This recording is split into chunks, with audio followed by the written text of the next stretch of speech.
So mga tol, alam na nga po ng karamihan na in-announce na po ni Manny Pacquiao ang tatlong world title fight na lalaban dito sa Pilipinas sa paggugunitan ng 50th anniversary ng Trilla in Manila. Binanggit po ni Manny Pacquiao na ang mga lalahok sa boxing event ay sina former world champion Mark Magsayo, WBC minimum world champion Melvin Jerusalem at IBF minimum world champion Pedro Taduran, at nasundan pa po yan ang sabihin ni Magsayo na sa October 29 umano ang laban niya. At sa post ni Magsayo sa kanyang FB, pinost niya ang Trilla in the blank. So walang duda mga tol na mapapalaban talaga si Magsayo sa paggugunitan ng 50th anniversary ng Trilla in Manila. Napagalaman nga po natin na si Mark Magsayo pala ang main event sa anibersaryo ng Trilla in Manila. May nagtanong po kasi kay Magsayo kung undercard daw ba sa laban na yan.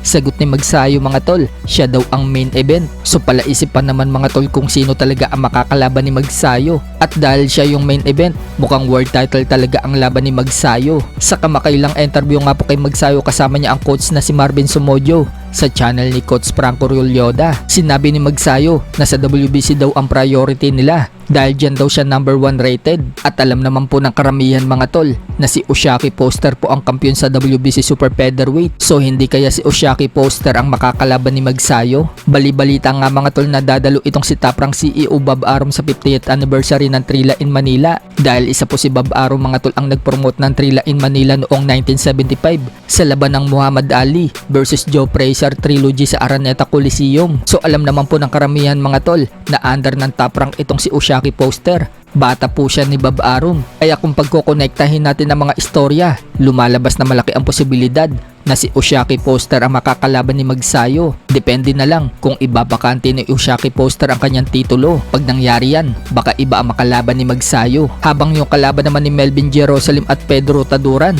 bagamat hindi pa tukoy kung sino ang makakalaban nilang dalawa, hindi kaya silang dalawa ang maglaban para sa unification ng mga titulo sa minimum, dahil yung tinatarget nilang may hawak ng 3 titulo na si Puerto Rican Oscar Cullazo may laban na sa September 20 kontra sa Pinoy na si Jason Bison. So ano sa tingin nyo? Sa kabilang banda naman mga tol, may nagsasabi po kay General Casimero na hindi daw nito kaya ang galawan ni Manny Pacquiao. Kaya naglabas po ng video si Casimero at sinubukan ang galaw ni Manny Pacquiao. Pagmamalaki pa nga po ni Casimero dyan. Sinabi nga po ni Casimero sa caption, hindi ko daw kaya ang galaw ni Manny Pacquiao. Kaya sinubukan daw niya ang galaw ni Manny Pacquiao at sinamahan pa daw niya yan na mala Bruce Lee.